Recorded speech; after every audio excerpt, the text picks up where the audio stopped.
आपण मानक बहुत बहुत शुभेच्छा नवा वर्ष गत 2 वर्ष धरी सारा पृथ्वी सारा देश सारा प्रदेश जपरी भाव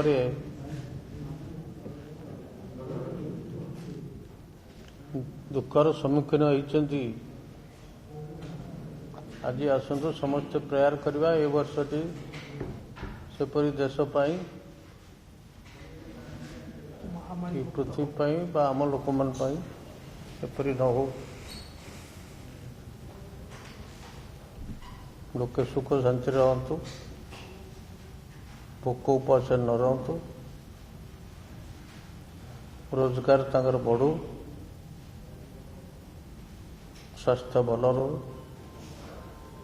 इत्यादि आज अपन मन को नुआ वर्ष डाकियार उद्देश्य ला सारा भारत वर्ष रे आज कांग्रेस दल तरफ विभिन्न राज्यर सदर महकुमा रे प्रेस कॉन्फ्रेंस करा देशर बर्तमान परिस्थिति विशेष भाव महंगा परिस्थिति बर्तमान आज तो खबर कागज आम देखिले 3% बढ़ला डीएनएच अलाउंस सरकारी चाकरिया साधारण लोक कौन है दर तो बढ़ी बढ़ी पुणी चलती दर बढ़िया विषय आमर एआईसीसी तरफ बिहार जो पूर्वतन पीसीसी सभापति आमर अनिल शर्मा जी आछंती आपण मान को किसी वक्तव्य से विषय देवे अधिक किसी कहना चाहूनी नायकों को आपको इंट्रोड्यूस करार आवश्यकता नहीं अच्छी नायकों को आपको इंट्रोड्यूस करार आवश्यकता अच्छी ना गणेश्वर को अच्छी तेणु now I request Sharma ji to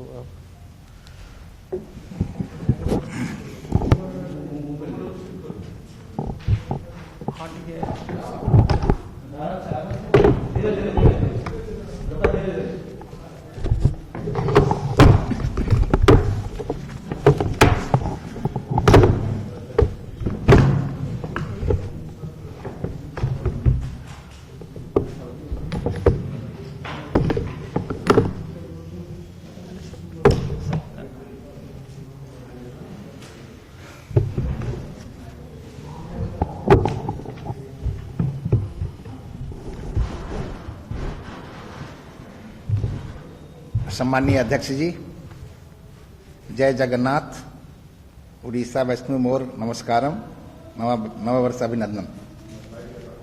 आप सबको नव वर्ष की मंगल कामना शुभकामना। अखिल भारतीय कांग्रेस कमेटी ने पूरे देश में महंगाई जैसे ज्वलंत समस्या को लेकर हर प्रदेश के मुख्यालय में संवाददाता सम्मेलन एक ही दिन आज आयोजित करने का फैसला किया है। आप सब जानते हैं, यहाँ पत्रकार हैं, लेकिन घर में आप भी एक नागरिक हैं और महंगाई की मार ऐसी मार है जो हर नागरिक को भोगना पड़ रहा है और ये महंगाई उत्तरोत्तर असहनीय हो रही है। It is beyond tolerance and people are crying. तो लाजमी तौर पर कांग्रेस पार्टी जो देश की मुख्य विपक्षी पार्टी है, उसका दायित्व बनता है कि जन समस्याओं को वो मजबूती से उठाए और इसी समस्या को लेकर पिछले 12 दिसंबर को जयपुर में अखिल भारतीय कांग्रेस कमेटी ने एक महारैली का भी आयोजन किया था। वो सफल रैली थी और उसमें भी राहुल जी ने इस समस्या को मजबूती से उठाया था। अब ऐसा 2014 से जो महंगाई की रफ्तार चली है, वो कहीं एक पॉइंट पर भी पीछे नहीं मुड़ आई है, उत्तरोत्तर वो बढ़ रही है। जबकि आप सब लोगों को पता है कि 2014 में भारतीय जनता पार्टी और उसके उस समय प्रधानमंत्री पद के जो उम्मीदवार थे नरेंद्र मोदी जी, उन्होंने खास तौर से महंगाई को बड़ा मुद्दा बनाया था। महंगाई के साथ साथ और सारी मांगे थी उनकी, और सारे सवाल उनके थे, लेकिन महंगाई एक प्रमुख मुद्दा था। और उस समय वो क्या बोलते थे वो मैं आपके माध्यम से एक बार फिर से देशवासियों को सुनाना चाहता हूं।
और अब उसी महंगाई पर एक लफ्ज बोलने के लिए प्रधानमंत्री तैयार नहीं है। इसका आगे का पार्ट यह भी था कि अगर कम नहीं कर सकती है सरकार तो कम से कम वहीं लाकर छोड़ दे जहां अटल बिहारी वाजपेयी के समय में महंगाई थी।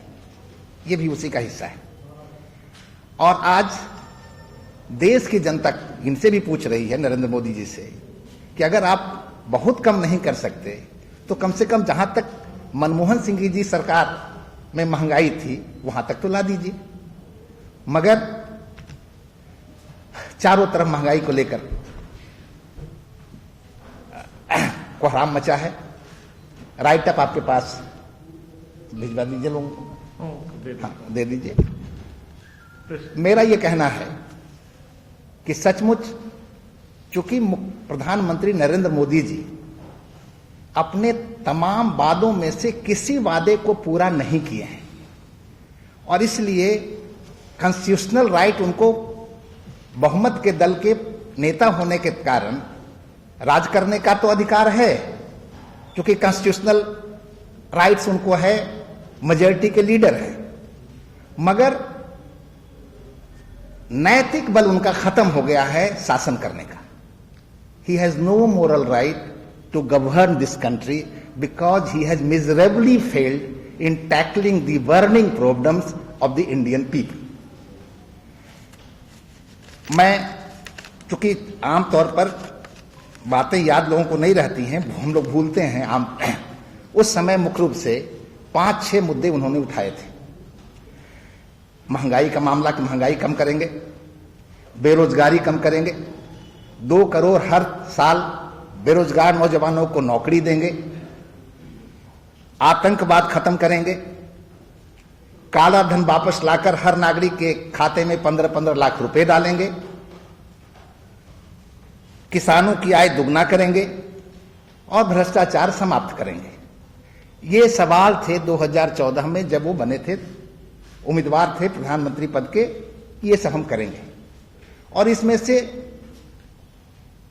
एक भी समस्या का निदान नहीं हुआ है, बल्कि उत्तरोत्तर वो तमाम समस्याएं और बढ़ी हैं। सचमुच देश अराजकता की ओर जा रहा है। आर्थिक अराजकता की स्थिति तो हो ही गई है, अपराध बढ़ा ही है, भ्रष्टाचार का आलम ये किसी से छुपा नहीं है कि चंद परिवार चंद घराना माला माल हो रहा है और आम गरीब उत्तरोत्तर गरीब होता जा रहा है। किसानों की हालत जो है वो सब आपके सामने है। मैं ये कहना चाहता हूं कि सचमुच अगर समय रहते नरेंद्र मोदी जी ने इन समस्याओं का माकूल समाधान नहीं ढूंढा तो निश्चित रूप से इस देश में यह बड़ा खतरा होगा लोकतंत्र के लिए। यह सिर्फ नरेंद्र मोदी और भाजपा के लिए खतरा का मामला नहीं है, क्योंकि जब डेमोक्रेटिक सिस्टम अपनी डिलीवरी में फेल कर जाएगी, जन अपेक्षाओं को पूरा नहीं करेगी, तो लोगों को न सिर्फ नेतृत्व के प्रति अनास्था होगी, बल्कि आम लोगों को जो ये लोकतांत्रिक व्यवस्था देश की है, जिसको किसी कांग्रेस पार्टी ने आजादी के बाद बहुत मजबूत करने की कोशिश किया था, वह पूरा का पूरा सिस्टम कोलैप्स करने वाला है। और इसलिए हम आपके माध्यम से यह कहना चाहते हैं कि अविलंब महंगाई पर सरकार रोक लगाए। अभी ही आपको मिलेगा जीएसटी का परसेंटेज बढ़ा दिया। अभी तत्काल दबाव कई जगह से कांग्रेस की राज्य सरकारों ने विरोध किया है, तो 2 महीने के लिए उसको मुलतवी किया गया है, टाला गया है। लेकिन जो ही चुनाव खत्म होगा उत्तर प्रदेश या 5 राज्यों का, फिर उसको लागू करने वाले हैं। अभी जो माहौल है सचमुच इसमें तो 2 लाइन है बड़ी उपयुक्त, जो किसी को अपील करेगा कि वतन की फिक्र कर यारो तबाही बढ़ने वाली है। वतन की फिक्र कर यारो तबाही बढ़ने वाली है, तेरी बर्बादियों के मसबरे हैं आसमानों में। न संभलोगे तो मिट जाओगे हिंदुस्तान वालों, तुम्हारी दास्तां तक भी न होगी दास्तानों में। अगर इसी तरह से मिसरूल चलता रहा तो स्थितियां और खराब होंगी, और बदतर होंगी, और जिसको फिर संभाल पाना जो नई सरकार बनेगी उसके लिए भी मुश्किल होगा। इस महंगाई के लिए न सिर्फ मैं भारतीय जनता पार्टी और उसके नेतृत्व को जिम्मेवार मानता हूं, बल्कि उसके साथ साथ देश की उन तमाम अपॉर्चुनिस्ट ताकतों को मानता हूं जिन ताकतों ने समय समय पर भारतीय जनता पार्टी को मजबूत करने में अपना योगदान किया है। चाहे वो आपके स्टेट का बीजू जनता दल हो, चाहे हमारे स्टेट का जनता दल यूनाइटेड हो, चाहे बंगाल की ममता बनर्जी का तृणमूल कांग्रेस हो, ऐसे तमाम दल जिन दलों ने भारतीय जनता पार्टी को मजबूत करने में कभी न कभी योगदान किया है, they all are responsible for this misrule and this anarchy and people are not going to spare them. आपके स्टेट में हो सकता है बहुत नेक आदमी होंगे, मैं तो कभी मिला नहीं हूं, लोगों के माध्यम से कहते हैं कि बहुत नेक आदमी है। भाई नेकता से तो, नेक होने से तो कुछ बात बनती नहीं है। आप 25 साल से राज कर रहे हैं और 40% आपके यहां लोग गरीबी रेखा से नीचे हैं। क्या डिलीवरी आपकी है? आप क्या परफॉर्म कर रहे हैं? सिर्फ राहत बांट करके, फ्री का भोजन दे करके।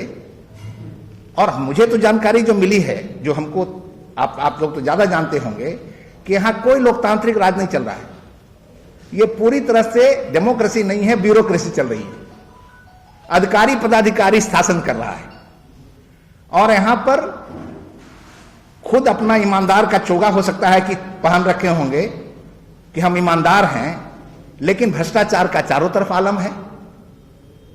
पुलिसिया राज चल रहा है। अभी अभी कहीं कोई मामला आया है जिसमें मंत्रियों की संलिप्तता है, मंत्री पर कार्रवाई नहीं हो रही है, लोग एजिटेशन करते हैं, उनको लाठियों से पीटा जाता है। तो चारों तरफ ये माहौल जन विरोधी माहौल है। और निश्चित रूप से मुझे लगता है कि जिस तरह से स्थितियां देश की भी बिगड़ रही हैं और आपके स्टेट में भी जिस तरह से नेतृत्व के प्रति लोगों का गुस्सा बढ़ रहा है, निश्चित रूप से आगे आने वाला 2024 में न तो भारतीय जनता पार्टी की केंद्र में सरकार बनेगी और न ही उड़ीसा में नवीन पटनायक जी दोबारा वापस आएंगे। मैंने ये फील किया है, जो हमको फीडबैक्स मिला है उसके आधार पर मैंने महसूस किया है, एंड ये मैं चाहता था कि आपके माध्यम से लोगों के बीच में जाए। बहुत बहुत धन्यवाद आपको।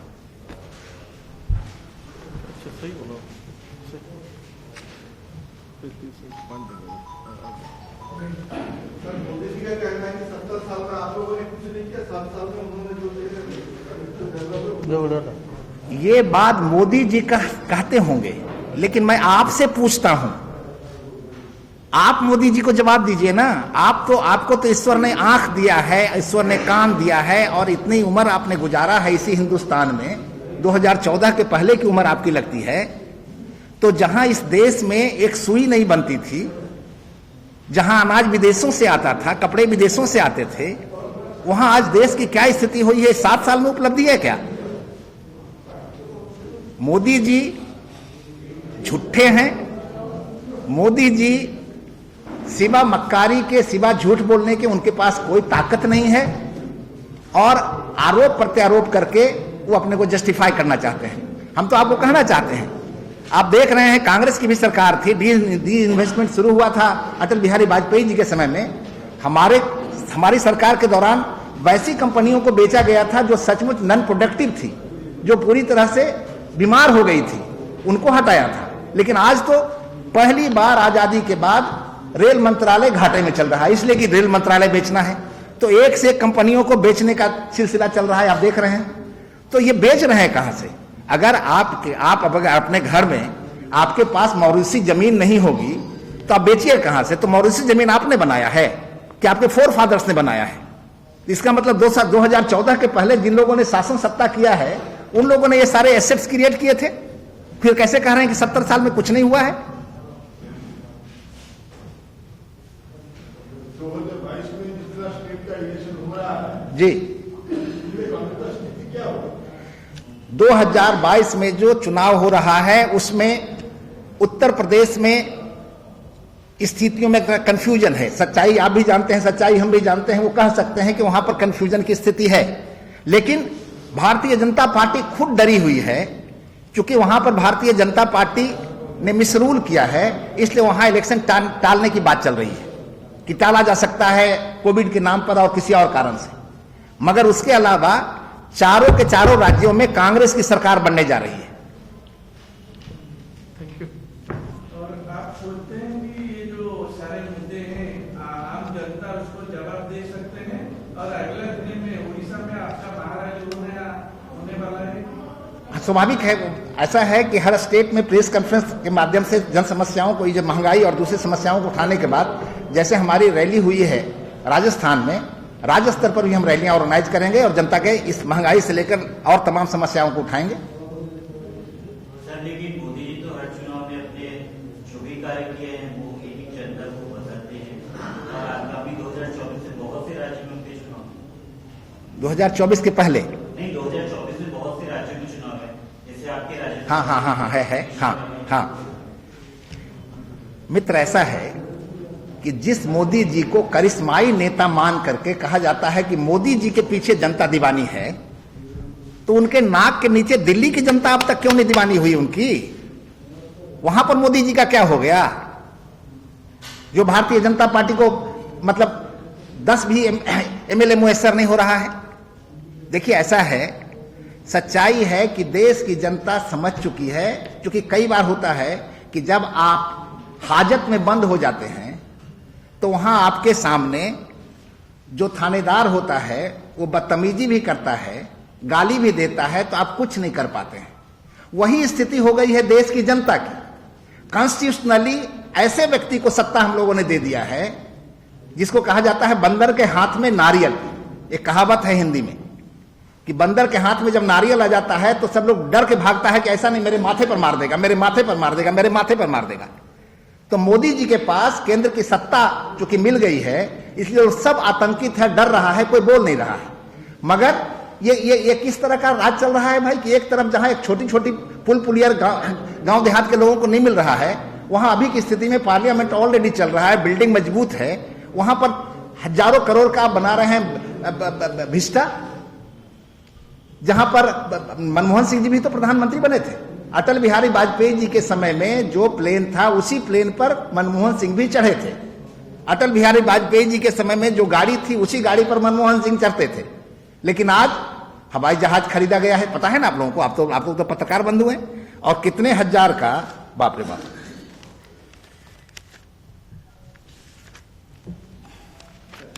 सेंट्रल विस्टा का कॉस्ट हो रहा है 13,000 करोड़ से ज्यादा। पीएम जो नया जहाज लिए हैं वो 8,400 करोड़ से ज्यादा का। अभी अभी पीएम ने एक नई गाड़ी खरीदी है, उसकी कीमत है 12 करोड़ 50 लाख, और सिर्फ विज्ञापन पर, मोदी जी के फोटो दिखाने पर भारत सरकार का खर्च हुआ है 4,500 करोड़ रुपए। मेरे कहने का मतलब यह है कि इसी देश में लाल बहादुर शास्त्री जी भी प्रधानमंत्री हुए थे, और कितना भी बड़ा कोई क्रिटिक होगा वो जरूर कहेगा कि वाजपेयी जी, ये लाल बहादुर शास्त्री जी ने एक जो कबीर का कहा है कि 10 जस की दस धन दीनी चदरिया, मतलब जैसा उनको राज मिला था उसी तरह से उन्होंने हैंडओवर किया था, है ना? और आज क्या हो रहा है? मोदी जी जो अपने ईमानदारी की बात कर रहे हैं कि भाई मैं बहुत ईमानदार हूं, मैं कहता हूं कि अगर ईमानदार हैं और गंगा में स्नान गए थे करने के लिए, जमुना में स्नान करने के लिए गए थे, तो वो शपथ लें महादेव का कि सचमुच अब तक के कितने करोड़ के कपड़े पहने हैं हम, ये पैसे कहां से आए हैं? ये जो प्रधानमंत्री को वेतन मिलता है उससे ये कपड़ों की खरीद हो रही है, चप्पल की खरीद हो रही है और तमाम सुविधाएं मिल रही है, या कोई सेठ साहूकारों हम मुहैया कर रहा है? जो आदमी सेठ साहूकारों के खर्चे पर अपना ऐश मौज करेगा वो स्वाभाविक रूप से ईमानदारी से कैसे राज चला सकता है? और मुझे पता है कि सरकार जाएगी, कमीशन बैठेगा, और तब देश की जनता को पता चलेगा कि मोदी जी का जो 2014 से 2024 का जो 10 साल का राज चला, उसके पीछे कितने कितने बड़े घोटाले हुए, कितने करोड़ों लाखों करोड़ के घपले हुए, और कहां कहां से पैसे मारे गए, कौन कौन को ऑबलाइज किया गया, किसके फोन से क्या हुआ, वो सारी बातें देश की जनता के सामने आएगा। तब लोगों को लगेगा कि मोदी कितने बड़े ईमानदार थे, कितने बड़े महात्मा थे, कितने बड़े सन्यासी थे।